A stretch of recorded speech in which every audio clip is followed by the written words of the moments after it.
Bu gün sizə Orta Avropanın qəlbində yerləşən, tarixi zəngin, memarlığı heyranedici və mədəniyyəti dərin bir ölkədən danışacağıq. Macarıstandan. Bura sadəcə Budapeştin gözəlliyi ilə deyil, həm də Avropanın ən böyük gölü və ən yaşıl milli parkları və maraqlı adət-ənənələri ilə tanınır. Macarlar tarixi Hun kökləri, türk xalqları ilə bağlılıqları və unikal həyat tərzləri ilə diqqət çəkirlər. Gəlin birlikdə bu fərqli və rəngarəng ölkəyə qısa, amma dolğun bir səyahət edək.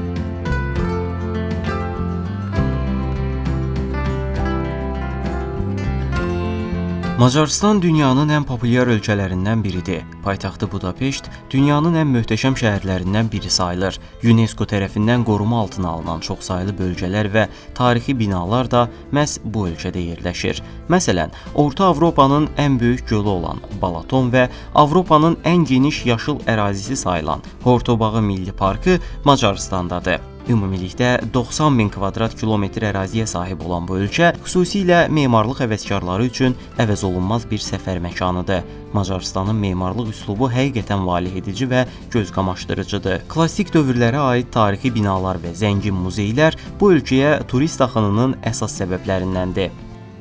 Dörd bir tərəfdən quru sərhədlərlə əhatələnmiş Macarıstan Orta Avropada yerləşir. Şimalında Slovakiya, şərqində Rumıniya, cənubunda Serbiya, qərbində isə Sloveniya ilə həmsərhəddir. Yay aylarında hava olduqca isti keçir. Temperatur 35 dərəcəyə qədər yüksələ bilir. Qış aylarında isə bölgədə qar yağışı müşahidə olunur və temperatur asanlıqla -10 dərəcəyə qədər enə bilir. Gəlin biraz da ölkənin cəmiyyət quruluşuna nəzər salaq. Macarıstanda əks cinsdən biri ilə tanış olanda yanaqdan öpmək adətə uyğun sayılmır. Bunun əvəzinə sadəcə əl sıxmaq kifayət edir. Əks halda qarşınızdakı insan bunu qəribə qarşılayaraq sizdən uzaqlaşa bilər. Ümumilikdə insanlar bir-birinə ad və soyadla müraciət edirlər. Əgər Macar ailəsinə qonaq gedirsinizsə, mütləq çiçək, şokolad və ya keyfiyyətli şərab aparmağınız gözlənilir. Əli boş getmək etik sayılmır və nəzakətsiz bir insan təəssüratı yaradır. Digər tərəfdən Macarıstanda siqaret çəkmək geniş yayılıb. İctimai nəqliyyat və yerlərdə siqaret qadağan olunsa da, insanlar ümumilikdə siqaretdən istifadəni azaldan deyirlər. Macarıstanda yaşamağı düşünürsünüzsə, ingilis dili bilməyiniz çox vacibdir. Çünki insanlar ingilis dilində çox yaxşı danışırlar və iş tapmaq üçün də bu dil əsas şərtlərdən biridir.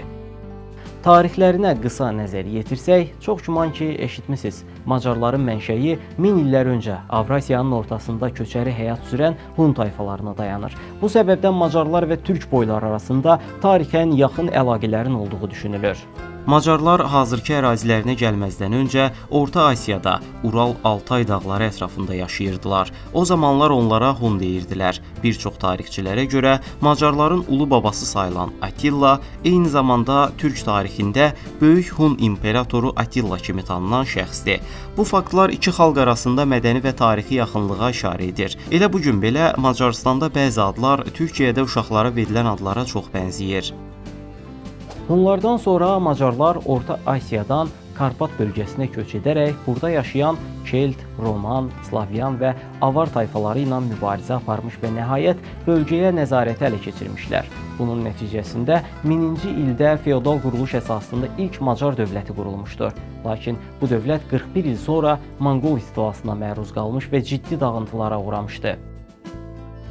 1526-cı ilə qədər qismən güclənsə də, həmin ildə Osmanlı ilə baş verən Mohaç döyüşündə məğlub olmuş və bölgədə Osmanlı hakimiyyətinin 150 illik dövrü başlamışdı. Daha sonra isə Avstriya-Macarıstan imperiyası çərçivəsində mövcudluğunu davam etdirmiş. Lakin dünya miqyasında baş verən müharibələr bu birlikdəliyin sonunu gətirmişdi. 1-ci və 2-ci dünya müharibələri yaşandıqdan sonra 1 fevral 1946-cı ildə Macarıstan Respublika İdarəetmə forması quruldu. Bugün Macarıstanın ümumi əhalisi təxminən 10 milyon nəfər civarındadır. Ölkədə istifadə olunan valyuta Macar forintidir. Macarıstan Avropa Birliyinə üzv olsa da öz milli valyutasından istifadə etməyə üstünlük verir. Müasir Macarıstan dövləti elə bir nəqliyyat sistemi qurub ki, ölkənin iqtisadiyyatı əsasən bu infrastruktur üzərində inkişaf edir və Macarıstan bu baxımdan Avropadakı ticarət mərkəzlərindən biri sayılır. Ölkədə çox zəngin təbii sərvətlər yoxdur, lakin təbii qaz ehtiyatlarına malikdirlər. Sənaye iqtisadiyyatının inkişaf etdiyi Macaristanda kimya, plastik gübrə, alüminium və inşaat sahələri aktiv fəaliyyət göstərir.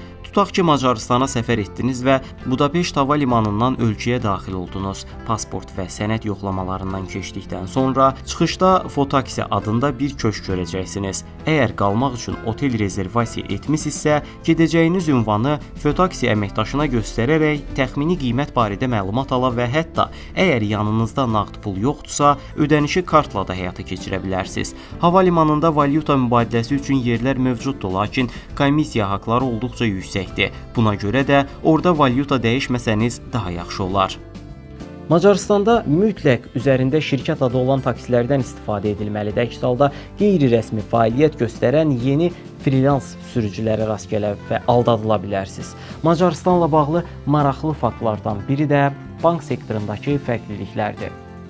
Məsələn, Azərbaycanda banklar yüksək faizli kreditlər və kredit kartları vasitəsilə gəlir əldə edir. Lakin Macaristanda faiz dərəcələri çox aşağıdır. Buna görə də Macar bankları əlavə gəlir əldə etmək üçün fərqli yollar tapıblar. Məsələn, öz bankınızın ATM-sindən pul çəkərkən belə müəyyən komissiya tutulur. Ayda yalnız 3-4 dəfə pulsuz pul çıxarma imkanı var. Daha sonra çəkimlər üçün bank komissiya tələb edir. Xüsusilə heç bir bank loqosu olmayan ATM-lərdə bu komissiya çox yüksək ola bilər.